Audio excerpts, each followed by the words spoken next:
फिर ये खून आया कहाँ से? खून है, मगर इतना खून नहीं है जिससे लगे कि किसी को मारा गया है। आप मेरी बातों पर यकीन क्यों नहीं कर रहे सर? सर शायद ये खून किसी बच्चे का हो, इस छत पे खेलने आया हो और उसे चोट लग गई हो। लेकिन साहब इतनी रात को कौन सा बच्चा आएगा छत पे?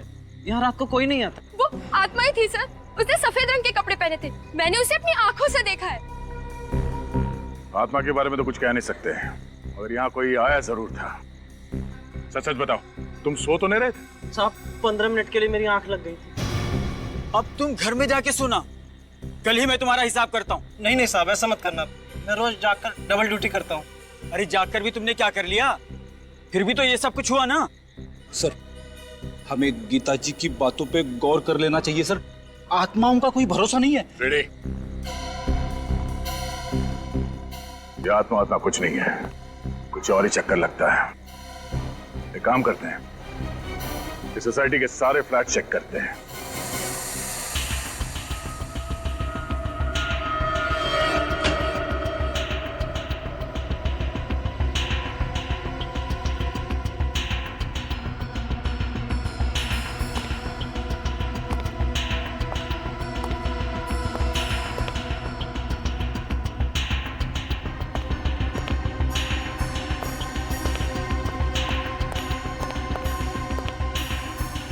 सुमित,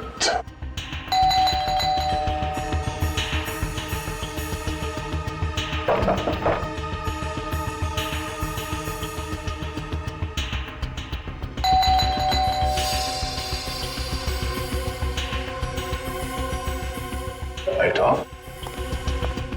क्या हुआ सर? गड़बड़ है? कुछ गड़बड़ तो है।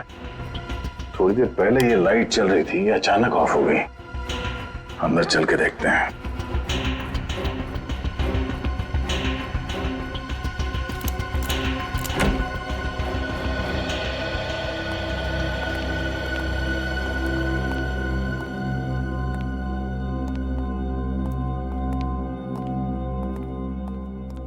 सर वो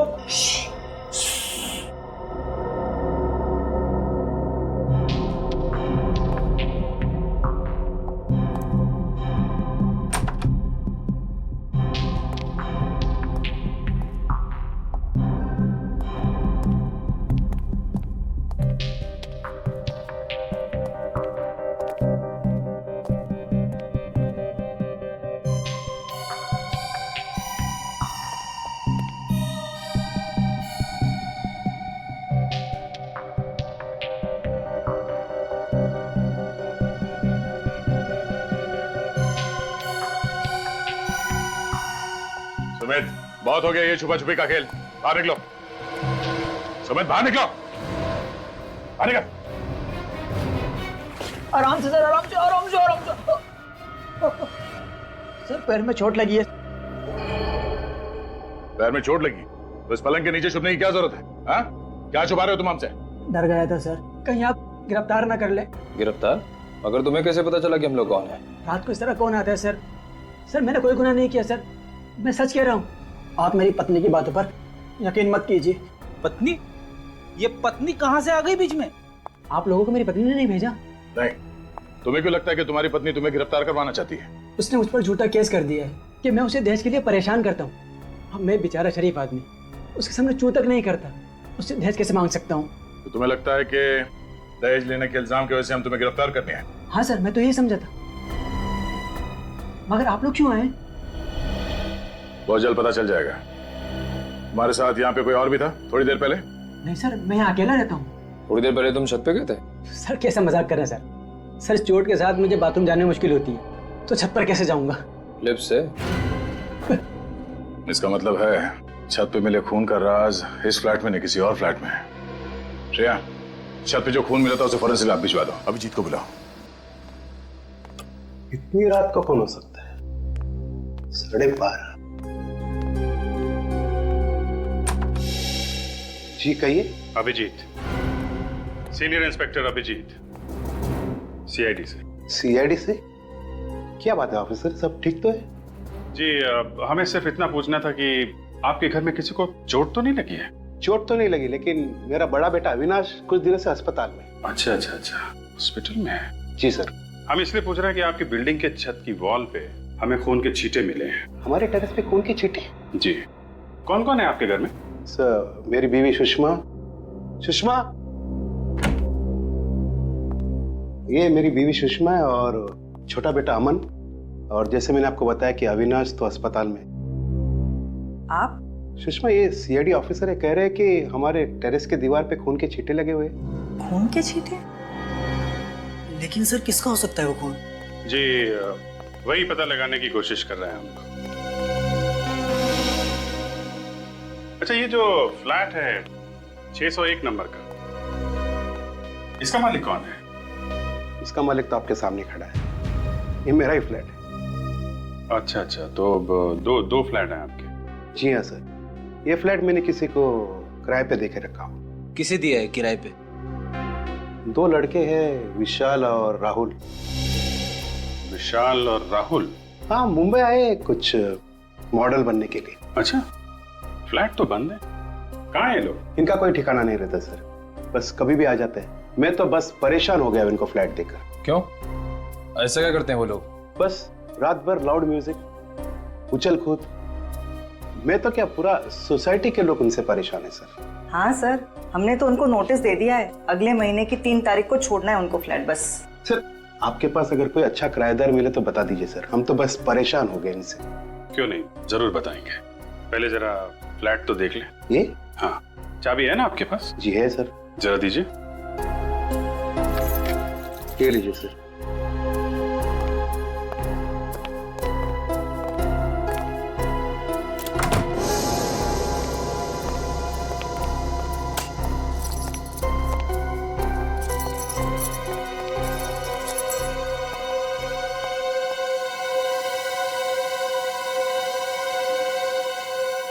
ये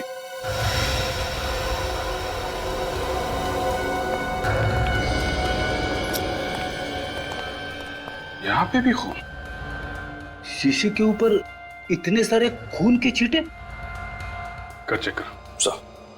सर, ऊपर छत की दीवार पे जो हमें खून के छींटे मिले थे, कहीं वो विशाल या राहुल, इन दोनों में से किसी के तो नहीं है? हो सकता है। ये खून फ्लैट के अंदर कहाँ से आया? सर, इसके बारे में मुझे कुछ नहीं मालूम सर।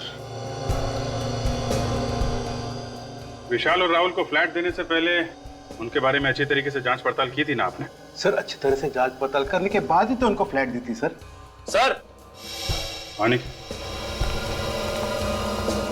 ये देखिए सर, बेडरूम में इस बॉटल के पास इतना सारा खून पड़ा हुआ है।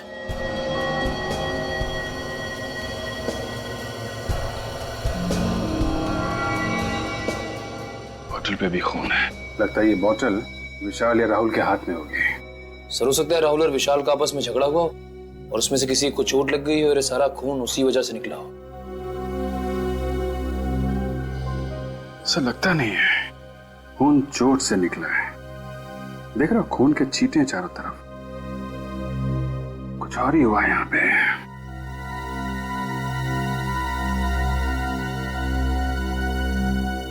आपके पास विशाल और राहुल का फोन नंबर है? जी सर। फोन लगाइए उनको, यहाँ बुलाइए। और सुनिए, उनको बताइएगा मत कि सीआईडी वाले यहाँ पे हैं। राहुल विशाल, समझ गए? ठीक है सर।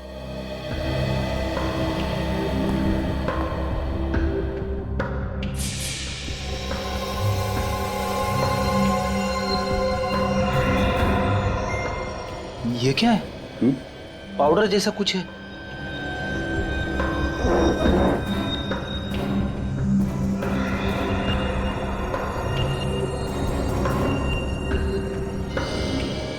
सर, ये तो ड्रग्स है। ड्रग्स? ड्रग्स कहाँ से आई?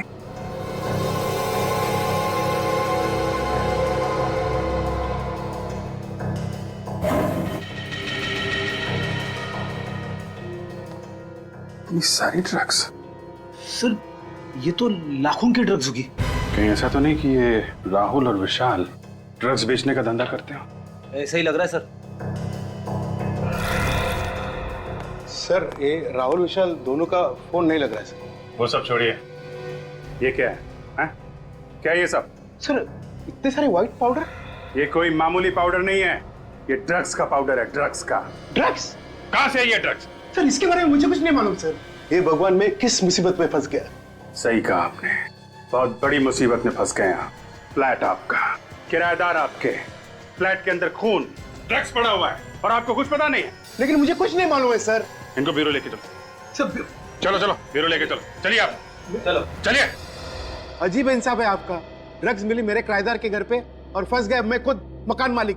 किराए का घर तो आपका ही है ना, और ये किराए का घर आपके घर के बिल्कुल बगल में। सब कुछ आपकी नाक के नीचे हुआ और आपको पता तक नहीं चला। हा? सर मैं पहले से ही बहुत परेशान हूं सर। अगर मुझे इसके बारे में जरा सा भी कुछ मालूम होता तो मैं खुद पुलिस के पास जाता। मिस्टर राकेश, विशाल और राहुल दोनों के फोन लगातार बंद आ रहे।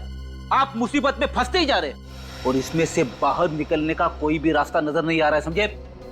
सर मुझसे बहुत बड़ी गलती हुई सर, उन दोनों को मकान भाड़े पे देकर।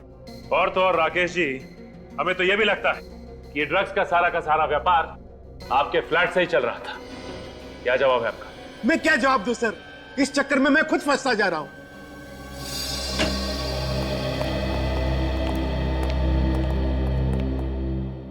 जी डॉक्टर साहब। आइए भाई, आज तो आप वाकई बहुत ही अच्छे वक्त पर आए। क्या बात है सालुके साहब, इतनी गर्म जोशी से आप हमारा स्वागत कर रहे हैं। हाँ, मैं गर्म जोशी से आपका स्वागत कर रहा हूं, और वो इसलिए कि फ्रेडी साहब, आज आप कम से कम अकल वाली बात करना। देखिए सालुके साहब, मैं हमेशा अकल की बात करता हूं।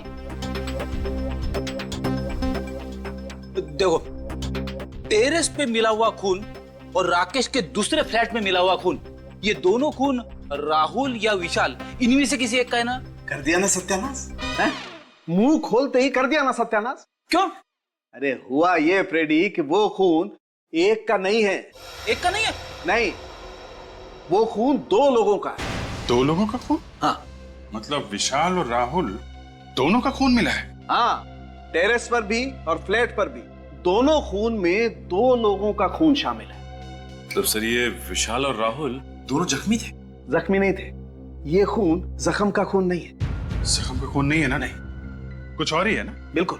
क्या? अभिजीत, इन लोगों को खून की खांसी हुई और ये खून उस खून की खांसी की वजह से। खून की खांसी? हाँ सचू, टेरेस और फ्लैट में से जो खून मिला है, उन दोनों में से हमें थूक के सैंपल्स मिले। एक और बात, इस खून के सैंपल में हमें एक खतरनाक किस्म की ड्रग भी मिली है।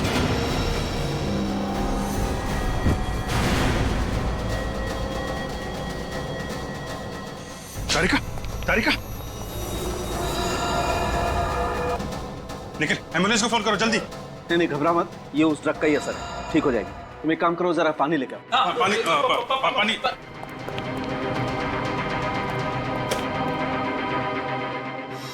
तारिका, तारिका, तारिका, यू ओके? सर, आ जाओ। एक, you okay? Yes sir. I am sorry sir, मुझे लगा छोटा सा टेस्ट है, बिना मास्क के ही हो जाएगा। कमाल है, अपना ध्यान रखना चाहिए तारिका जी, आपको इतनी लापरवाही नहीं करनी चाहिए। अगर आपको कुछ हो जाता तो मैं तो। अभी मैं ठीक हूँ अभिजीत, थैंक्स। ध्यान रखिए आप। सर वैसे इस ड्रग का नाम क्या है जिसकी वजह से इतना सब कुछ हो रहा है? बैक्सट्रॉल 100 बहुत ही खतरनाक ड्रग है। एक बार ये ड्रग शरीर के अंदर गई, खून में शामिल हुई, तो 15 मिनट से ज्यादा जिंदा रहना नामुमकिन है। बस सिर्फ 15 मिनट? इसका मतलब ये राहुल और विशाल, इनकी तो मौत हो चुकी होगी। बिल्कुल, दोनों मर चुके होंगे। मगर ये ड्रग इनके शरीर में गया कहां से? किसी ने जबरदस्ती दिया या खुद? एक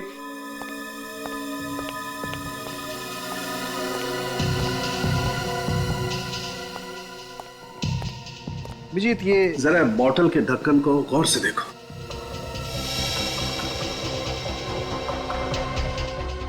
इस ढक्कन पे तो चेन है, ऐसा लग रहा है इंजेक्शन से किया गया है ये चेन।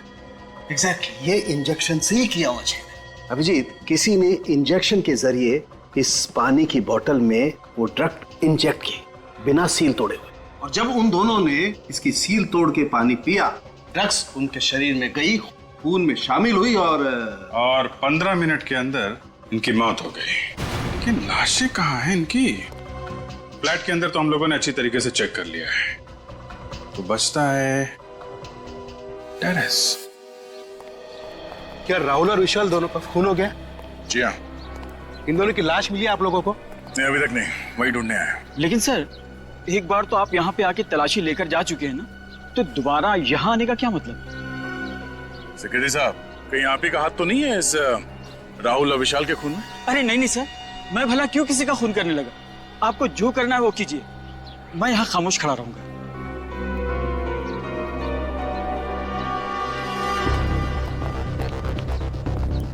ये सब तुम्हारी वजह से हो।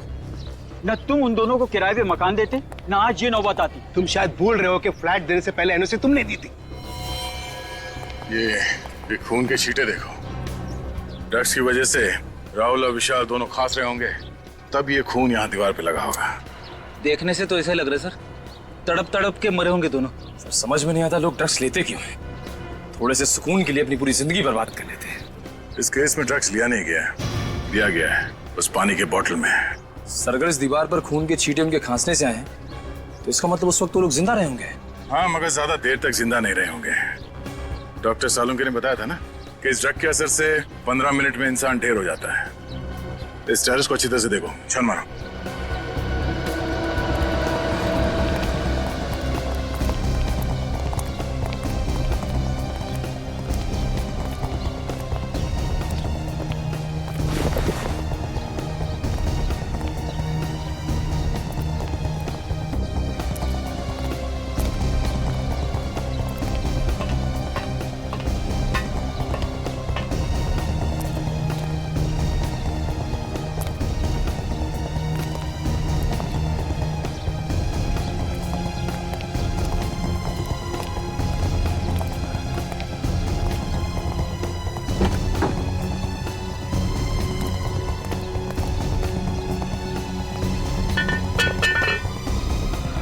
सफेद कपड़ा? सर! हाँ निखिल? सर इस टंकी के अंदर सफेद कपड़ा मिला है। सर शायद वही कपड़ा है जिसे गीता जी ने उस आत्मा को पहने हुए देखा था।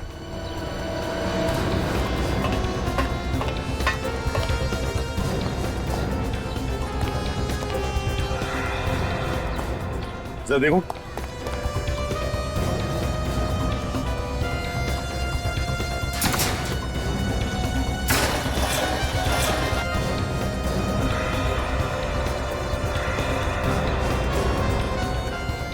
ये क्या है? सर यहाँ पे तो लाश है। लाश?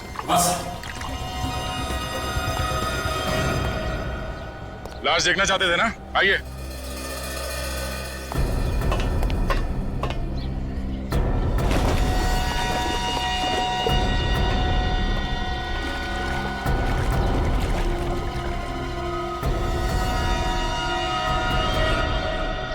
क्या कहना है?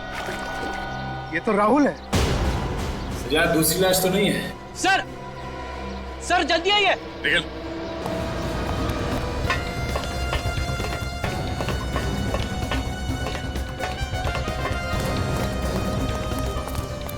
रेडी? अंदर देखिए सर क्या है।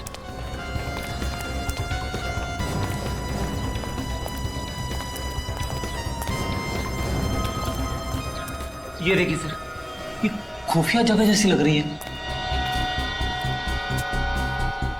अंदर चल के देखते हैं।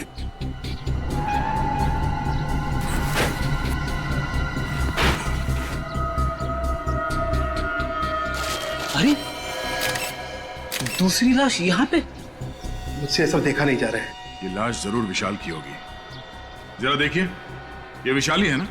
जी सर, ये विशाल की लाश है। मेरी समझ में एक बात नहीं आई, वो दोनों लाशों को एक साथ पानी की टैंक में डाल सकता था, तो फिर? हाँ सर, दोनों लाशों को अलग अलग जगह पे छुपा के रखा है। एक वहां पे पानी की टंकी में और दूसरी यहाँ पे। मुझे लगता है वो छुपाना तो वहीं चाहता था, मगर इतने में वो लड़की गीता उसने देख लिया और आत्मा कह के चिल्लाने लगी और जल्दबाजी में घबराकर उसने विशाल की लाश यहीं पे छुपा दी। Sir,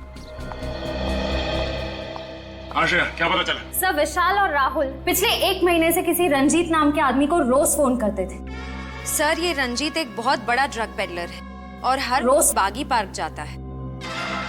Ranjit, बागमी park.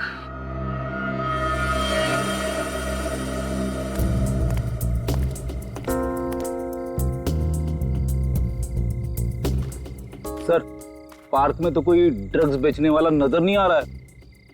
लगे रहो फ्रेडी, वो आएगा, जरूर आएगा। चना ले लो, चना गर्मा गर्म चना ले लो भाई साहब, चना भाई साहब, चना ले लो गर्मा गर्म। अरे फर्स्ट क्लास है साहब, ले लो। सर ले लेंगे बाद में।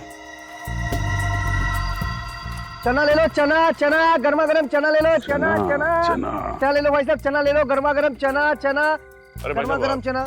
जी भाई साहब। वैसे आपकी घड़ी में टाइम क्या हुआ है? मेरी घड़ी खराब हो गई। 8:15। अच्छा ये बताओ कि यहाँ पे माल कौन बेचता है? अरे साहब माफ करो, चना ले लो, चना गर्मा गर्म। अरे भैया मुंह में दांत नहीं है, चने खिला रहे हो भाई। चना ले लो, चना गर्मा गर्म चना ले लो भाई साहब, चना गर्मा गर्म चना ले लो, चना गर्मा गर्म चना ले लो भाई साहब, चना गर्मा गर्म चना ले लो भाई साहब, चना। श्रेया ने एमएमएस भेजा है, इस रंजीत की कुंडली मिल गई है, फोटो भी आ गई इधर। अब तो हम बड़ी आसानी से रंजीत को पकड़ सकते। इडली खाओगे फ्रेडी? इडली? हाँ। ड्यूटी के वक्त खाने की बात मत करना। खाना सामने हो तो खा ही लेते हैं। अरे भाई सुनो। हाँ साहब। आओ भाई सचिन, इडली खाते हैं। जरा इडली लगा। हाँ। कितने की इडली है? 15 रुपए प्लेट साहब। भाई 15 रुपए तो बहुत महंगी बेच रहे हो तुम, थोड़ा सस्ता करो। 10 रुपए? ठीक है साहब, आप भी क्या रखोगे, आप 10 रुपए दे देना। मेरी समझ में ये नहीं आ रहा है कि अगर ये सबको ऐसी डिस्काउंट देता रहेगा तो इसका घर कैसे चलेगा? घर चलाने के लिए ये दूसरा माल बेचता है फ्रेडी। दूसरा वाला माल?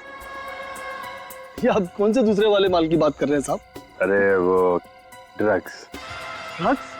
हाँ रंजीत बाबू, ड्रग्स। आप मेरा नाम कैसे जानते हो साहब? नाम तो क्या, हम तो तुम्हारा पूरा इतिहास जानते हैं। ड्रग्स बेचता है साहब, मुझे छोड़ दो साहब। ड्रग्स बेचने वाले से मुझे बहुत नफरत है।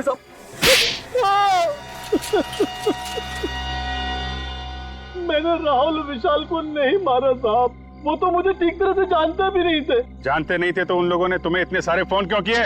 क्योंकि वो दोनों भी मेरी तरह ड्रग्स बेचते थे साहब। उन दोनों को मैं ही धंधे में लेकर आया था, लेकिन धीरे धीरे वो मुझसे आगे निकल गए और मुझसे सारे ग्राहक छीन लिए। और इसी बात का बदला लेने के लिए तुमने उन दोनों को ऊपर पहुंचा दिया? नहीं साहब, मुझे तो पता भी नहीं है कि वो दोनों दुनिया में नहीं है साहब। वैसे अच्छा हुआ साहब वो दोनों मर गए। बहुत जल्दी मार्केट में वो नया ड्रग्स लेके आने वाले थे साहब। नई ड्रग्स? कौन सी? मुझे नाम नहीं मालूम साहब, तो कोई ब्राजील का ड्रग था साहब। वो दोनों मुझसे कह रहे थे कि जल्दी किसी पे आजमाने वाले हैं वो ड्रग। अगर उसका असर सही निकला तो उन दोनों को माला माल होने से कोई नहीं रोक सकता। कहीं ये ड्रग पेस्टरल शॉप तो नहीं? ये ड्रग्स वो किस पे आजमाने वाले थे? मुझे नहीं पता साहब, इस बात को 1.5 महीना हो गया साहब। मुझे लगता है शायद कोई गड़बड़ होगी, इसलिए वो ड्रग्स को मार्केट में नहीं ला पाए साहब। मतलब सर, वो लोग जिस पर भी ये ड्रग्स आजमाने वाले थे उसकी तबीयत तो बिगड़ गई होगी। राहुल और विशाल का ही कोई क्लाइंट होगा। उनके क्लाइंट्स के बारे में जानते हो तुम? सर आइए आप लोग, आइए इधर खड़े हो जाओ सब लोग, लाइन लगाओ इधर। चलिए इधर खड़े हो, इधर खड़े हो। ड्रग्स लेते हो तुम लोग हैं? नहीं सर, आपको कुछ गलतफहमी हुई है। हम लोग ड्रग्स लेना तो दूर, कभी हम लोग ने ड्रग्स देखा भी नहीं। हाँ सर, जरूर हमें कोई फंसा रहा है। सर हम तो कॉलेज में पढ़ने वाले स्टूडेंट्स हैं, हम ड्रग्स के चक्कर में क्यों पड़ेंगे सर? अच्छा, अभी पता चल जाएगा। रेडी, सबका ब्लड टेस्ट करो। नहीं सर, प्लीज हमारा टेस्ट मत कीजिए। ब्लड टेस्ट भी करेंगे और पॉजिटिव आने पे तुम्हारे पेरेंट्स को भी बुलाएंगे, ताकि उन्हें पता तो चले जिस उम्र में भविष्य बनाना चाहिए तुम लोग ड्रग्स के अंधकार में डूब रहे हो। नहीं सर, आपसे कभी ड्रग्स को हाथ भी नहीं लगाएंगे सर। अब बात समझ में आ गई है? देखो, हमारे सारे सवालों का जवाब दो तुम लोग। पूछिए सर। ये ड्रग्स कौन देता है तुम लोगों को? सर वो राहुल और विशाल, वो लोग अपने घर में पार्टी करने के बहाने हम लोग को ड्रग्स बेचते थे। तुम लोगों को मालूम है राहुल और विशाल का खून हो गया है? खून? सर हमें उसके बारे में कुछ नहीं मालूम सर। अच्छा ये बताइए कि उनकी किसी से दुश्मनी थी क्या? नहीं सर, हमें नहीं पता। हम तो सिर्फ उनसे ड्रग्स खरीदते थे और उनके कौन से दुश्मन थे या कौन दोस्त, ये हमें नहीं मालूम। मगर उनका खून हुआ कैसे? बैक्सटेरल सॉप नाम की ड्रग से। बैक्सट्रॉल सॉप? हाँ, उन दोनों ने कभी ये ड्रग्स बेची थी तुम लोगों को? नहीं सर, हम तो इस ड्रग का नाम पहली बार सुन रहे हैं, हमने कभी नहीं लिया। सर अगर ये ड्रग्स आसानी से नहीं मिलते और अब तक मार्केट में आए भी नहीं, तो हो सकता है कि किसी सप्लायर ने ये ड्रग विशाल और राहुल को दी हो। तो इस रंजीत को बुला। अभी तुम लोग जा सकते हो, लेकिन याद रखना ड्रग्स को हाथ भी नहीं लगाना है, वरना। सॉरी सर, हम लोग कभी ड्रग्स नहीं लेंगे और ना ही किसी आसपास के लोगों को लेने देंगे। ठीक है, आइए।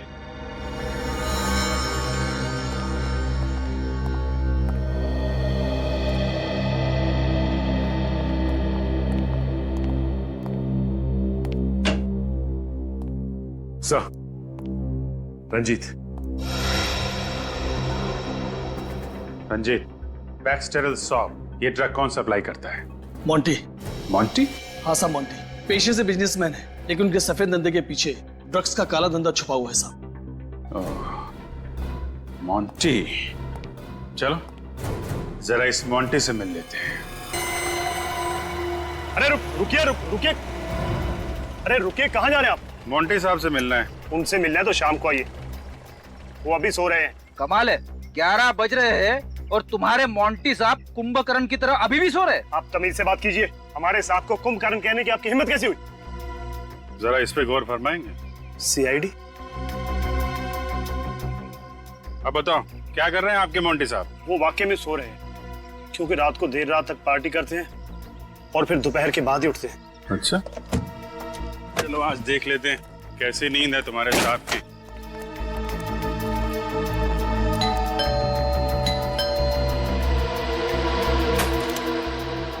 कहाँ है तुम्हारे मोंटी साहब? मोंटी साहब तो ऊपर वाले कमरे में सो रहे हैं। ऊपर? हाँ सर। चलो दिखाओ।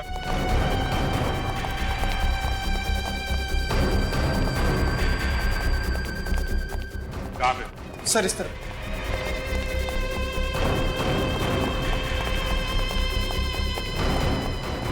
ये सर। मोंटी साहब दरवाजा खोलिए।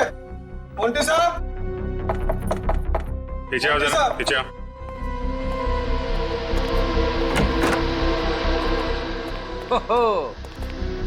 देखा सर, मोंटी साहब के ठाट बाट शराब का ग्लास हाथ में लेके ही सो गए। जगाओ इसे, इसे पूछताछ करनी है। मोंटी, ओए मोंटी, ए मोंटी, उठ। लगता है बड़ी गहरी नींद में। शराब पीते पीते सो गया। अरे खून!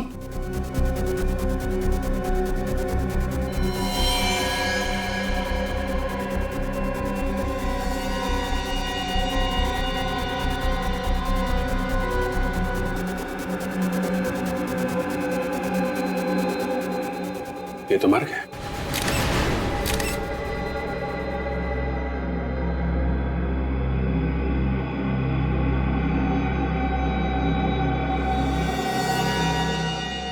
सर ये सब देख के तो लगता है कि इसकी मौत भी उसी ड्रग से हुई है जिस ड्रग से विशाल और राहुल की मौत हुई थी।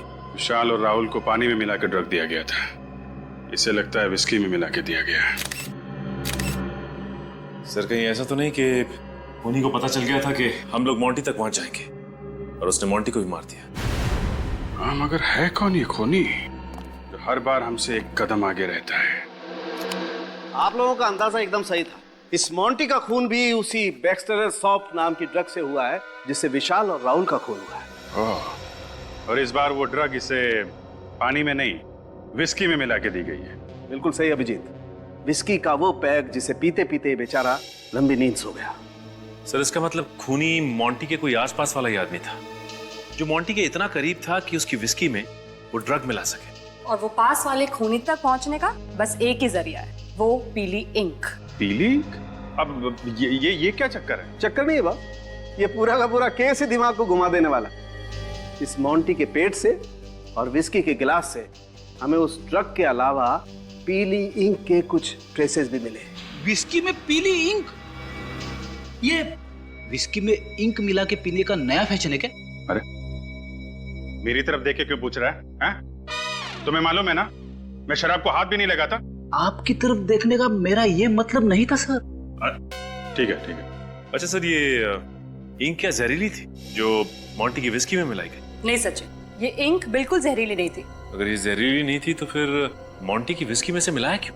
मेरे ख्याल से खूनी इस ड्रग को पीली स्याही की खाली बोतल में लेकर के आया होगा, और जब वो ड्रग पीली स्याही की बोतल में डाल रहा था तो उस बोतल में पहले से ही उस स्याही के कुछ बूंदे रही होंगी और वो उस ड्रग के साथ साथ मिल गई, और जब उसने ड्रग विस्की में मिलाई तो ये पीली स्याही भी ड्रग के साथ साथ विस्की में घुल गई। मगर सर, ये किस तरह की इंक है?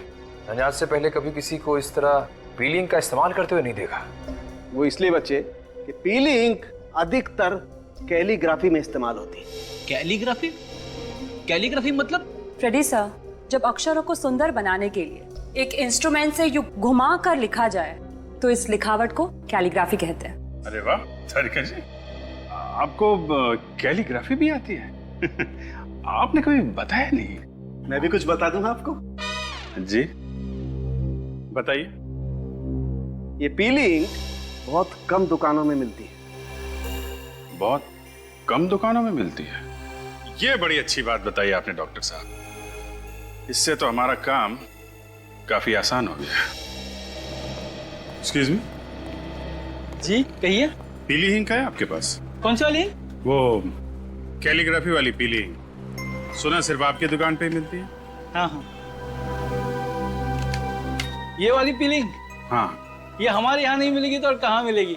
सही निशाने पे लगा आपका तीर, वरना आप घूमते ही रह जाते, क्योंकि ये सिर्फ हमारी दुकान पे ही मिलती है। अच्छा, ऐसी क्या खास बात है इस इंक में जो सिर्फ आपकी दुकान पे मिलती है? एक तो मांग कम है, विदेश से मंगानी पड़ती है और अपने देश में बनती नहीं है। मांग कम है तो फिर तो इसे खरीदने वाले लोग भी कम ही होंगे। हाँ, 2-4 जन है वही खरीदते और वही खरीदने आते। आप लोगों को क्या नया शौक लगा है कैलीग्राफी का? नहीं, हमें कैलीग्राफी का कोई शौक नहीं है। हम लोग CID से हैं। CID? इंक नहीं चाहिए? नहीं, इंक नहीं चाहिए, इंक खरीदने वाले चाहिए। आपने जिन जिन लोगों को इंक बेची है उनके नाम और नंबर हैं आपके पास? नाम नंबर चाहिए, इंक नहीं चाहिए। इंक नहीं चाहिए, सिर्फ नाम और नंबर चाहिए, है ना आपके पास? हाँ है ना, बल्कि हम लोग तो कई बार इंक उनके घर पे दे के आते हैं। वैसे बात क्या है सर? ये बड़ी लंबी कहानी है और हमारे पास वक्त भी बहुत कम है। आप बस नाम और नंबर दीजिए। हेमंत, प्रिया, अभिषेक। हाँ? ये तो हमारी आंखों के सामने ही था और हम इसे देख नहीं पाए। मेरा बेटा अमन खूनी? जी आपका बेटा अमन। अमन,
रुक जा।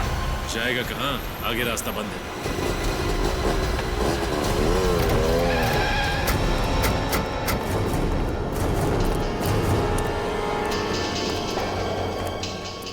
भाग रहा था? हाँ? भाग रहा था?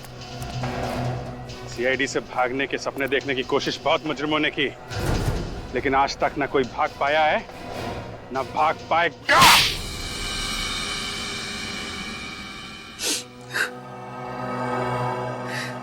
सर, मैंने जो कुछ भी किया अपने भाई अविनाश, उसकी हालत का बदला लेने के लिए किया। ऐसा क्या किया था उन लोगों ने तुम्हारे भाई के साथ? सर, उन दोनों की वजह से आज मेरा भाई हॉस्पिटल में कोमा में पड़ा हुआ है।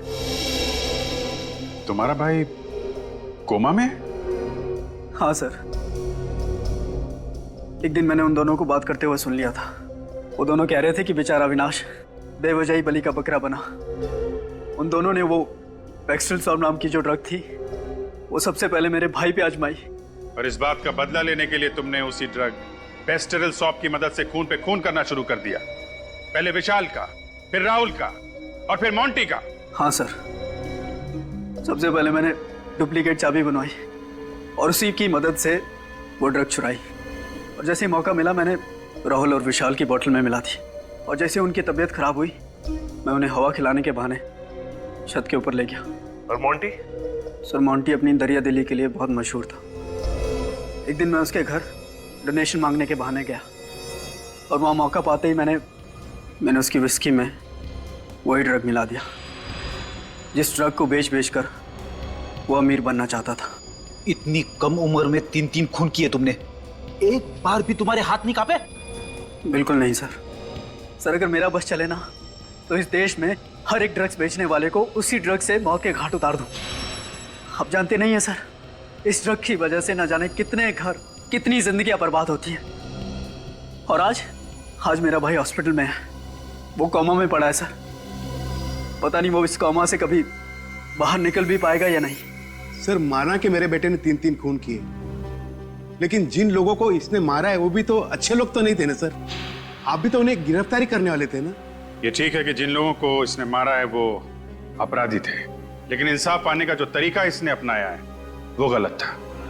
इसे हमारे पास आना चाहिए था। तो अब आप क्या करेंगे सर? क्या मेरे मासूम बेटे को फांसी पे चढ़ा देंगे?